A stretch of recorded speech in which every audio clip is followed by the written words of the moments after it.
Hey guys, welcome back on the channel. If you're looking for a solid software wallet and or card, this video is going to help you. The 1inch wallet has a crypto card integrated, and this is going to be a very solid option. We're talking about a software wallet which you can get by installing the mobile app available for Android and Apple devices. Having the wallet is essential for getting the card because the card is a service integrated in it, and the card includes both a virtual and physical versions. With it, you will have multiple services like crypto loans and the cherry on top, up to 2% cashback on your spendings. Sounds great, right? That's what we'll explore in today's video, the 1inch crypto wallet and card. If you enjoy this type of content, make sure to like and subscribe, and let's dive in. This video will be split into two main parts. First, we'll go over the wallet and all its features, and second, we will go over how the card works and everything it also has to offer. It's not just a simple card, since with it you can also get loans and cashback on your spendings. To start off, in case you never heard about 1inch, they are a very popular DEX aggregator that offers swapping with the lowest fees across multiple networks. I have all of this and more explained on another video telling you what 1inch brings to the table. Check the link below if you're interested. So all in all, they are a very useful tool for every explorer venturing DeFi, and very important, they are a reputable protocol that have been around for years, and many other popular crypto DeFi protocols have integrated 1inch due to their low fees. So highly likely you already used it through other DeFi protocols, even if you're not aware of it. This gives us some reassurance for their repeatability. The 1inch wallet is self-custodial, and it's very convenient because in one app you get all your Web3 needs. It allows you to buy crypto or on-ramp with fiat, send and receive crypto, also track your portfolio, or even browse with the in-app browser. Of course, swapping is also an option, and you can swap across chains with the best rates. If you are into NFTs, it also allows you to view, organize, and transfer all of them in your collection. Now let's take a look at the wallet's interface. It's pretty simple and easy to use. If you are familiar with, for example, the MetaMask app, this works pretty much the same way. Even the interface is very similar. Also, when you are using the wallet for the first time, you can import an already existing wallet by inserting the seed phrase or create a new wallet address altogether. Just remember, they do support many major layer 1s and 2s. If you want to change networks, just click the icon here in the top middle of the screen and it will show you all of the supported blockchains. They are very Ethereum friendly. As you can see, all the chains on screen right now are available, but this can change in the future depending when you are watching the video. They can potentially have added more options by then. There are 5 main tabs in the wallet. If you are familiar, like I said, with MetaMask, you probably already know how this works. But regardless, let's see everything it can offer. The first tab shows you your crypto assets, your current holdings on the chain we selected. As we switch chains, the tokens will refresh and show you your current holdings for each chain you select. The second tab is where you can find your transactions executed within your wallet.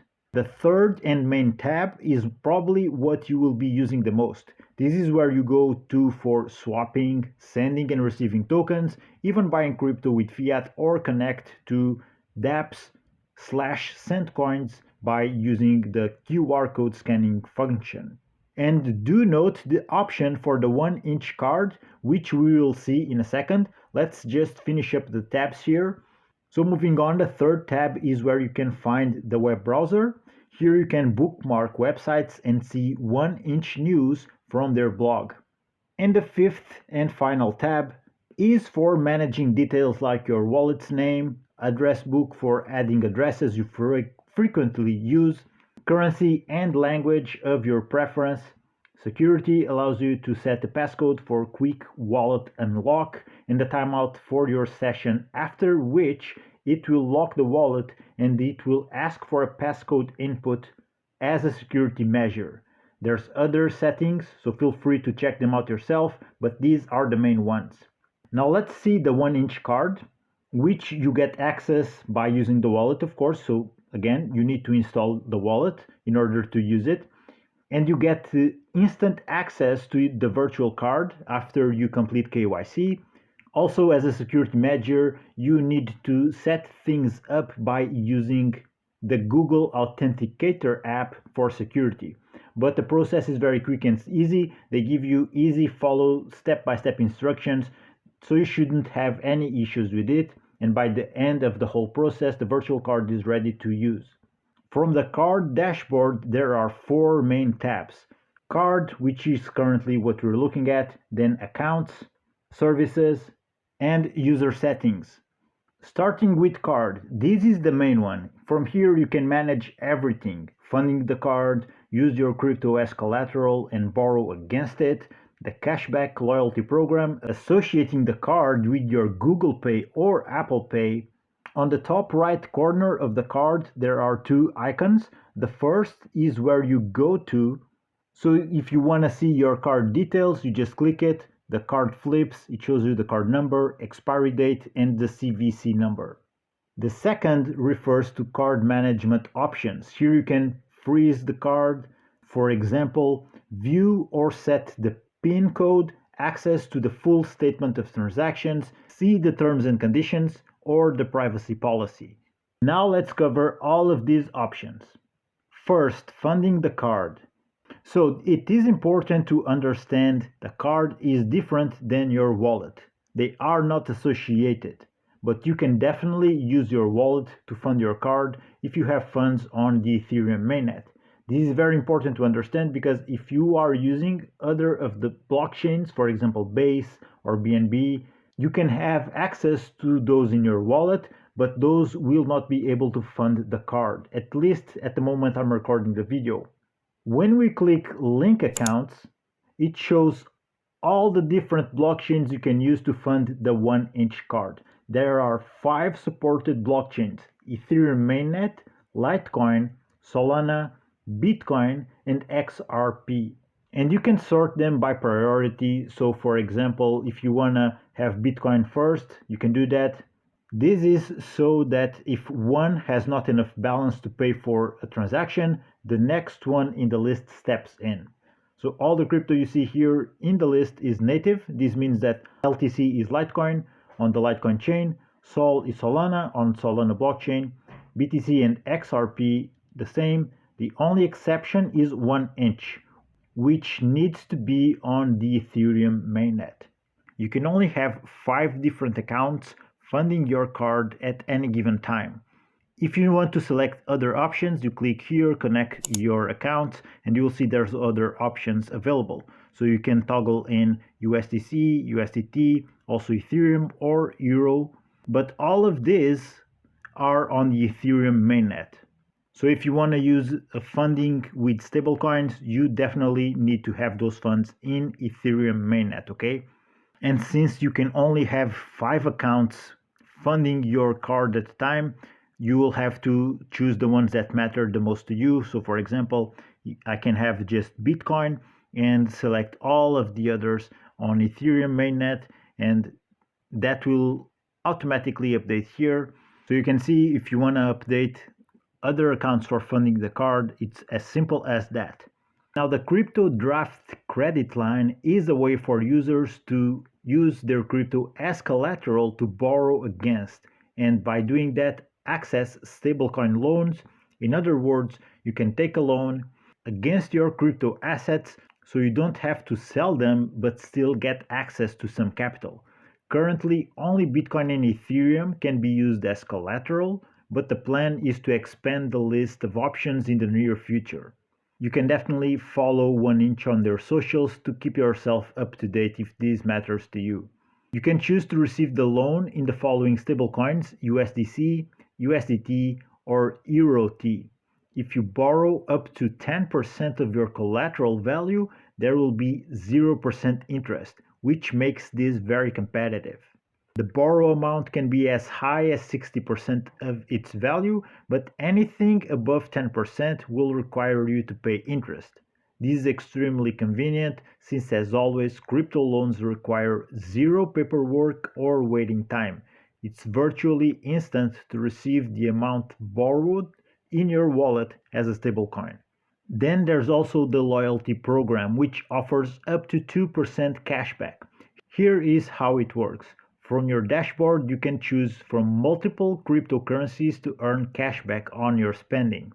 The available tokens are 1inch, Bitcoin, BXS or USDT, but only BXS gets you the 2% cashback. The others will reward at a 1% cashback rate. Your available cashback can be claimed at any time and will be immediately credited. I think this is a great feature. There are not many other cashback programs out there that offer such generous rewards, and especially with the option for Bitcoin. It is also possible to add the card to your Google Pay or Apple Pay wallets. To get started, there is a complete guide that is very simple to follow. With only 7 steps, your card will be connected and ready to fund your Google or Apple accounts. This is a great feature because if you have a mobile device that supports NFC communication, you can use both Google Pay or Apple Pay to perform buys in merchants that have that same support, which effectively does the same thing as using a physical card. But of course, in this case, you are more limited to if the merchants support it or not. In any case, in any major city in the world, this will be pretty common to find and use as a way of payment. Now let's move on to the other tabs. You will see that what they offer you can get pretty much from the main card tab, but in any ways we'll go through them. Here under the accounts tab, it gives you access to manage all the different accounts from which you can fund the card with. They are the same we mentioned previously, but you can from here add funds to the card, send to other crypto addresses, or even exchange. Just remember that exchanging here only contemplates the crypto that are available to fund the card. It has nothing to do with swapping on the wallet. And by the way, you can also exchange crypto to fiat here. The service tab is another way to access loans, but it goes the same way like we saw already. Finally, on user settings, we have the Help Center and several other options, including currency display preferences. Now, if you want the physical card, this can be ordered for free, but be aware it requires you to pass KYC verification, and currently it is only available for EU and EEA residents. So if you have a residency in both these areas, you can order a card. It doesn't really matter where you were born, as long as you have a certificate of residency there. The physical card is just the same as the virtual one, but can be used, of course, to withdraw from ATMs and pay in physical merchants. Now let's wrap things up with a very important aspect, the card's fees. When using the card, there will be platform and card fees. Both are subject to change, so have that in mind. Depending when you are watching the video, these might have changed.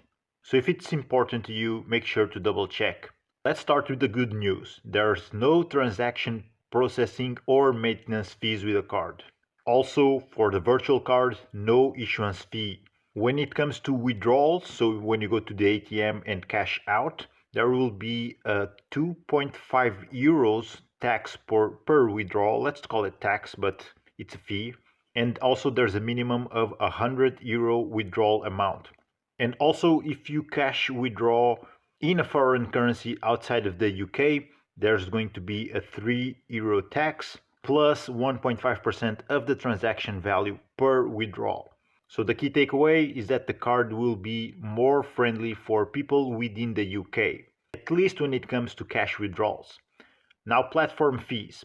Card spend for any payment with the card. This goes with physical and the virtual, both of them, 2% fee. Crypto to crypto. So like before we saw when using the exchange function, for example, 1.75%. The same when you're exchanging crypto to fiat. Withdrawal fee, if you choose to withdraw crypto, 0.4%. If you choose to withdraw stablecoins, 0.5%. If you choose to send fiat to your bank account, for example, via bank transfer, 3.49% fee. So this is by far the least appealing aspect of the card. The fees are not that much user friendly. There's probably going to be more friendly options out there when it comes to fees with crypto cards. And the card spending fee of 2% pretty much cancels the cashback returns. Only if you go with the bank's token, these will effectively cancel each other out because you'll get a 2% fee on spending, but also a 2% cashback if you choose to get the cashback with the bank's token. But hey, if you are a Bitcoiner and you just want to accumulate more and more Bitcoin, it still might be very appealing to you to use the card just because they offer 1% cashback on Bitcoin, which in 5 years, 10 years, or even more, that can pile up really fast as Bitcoin price goes up and up.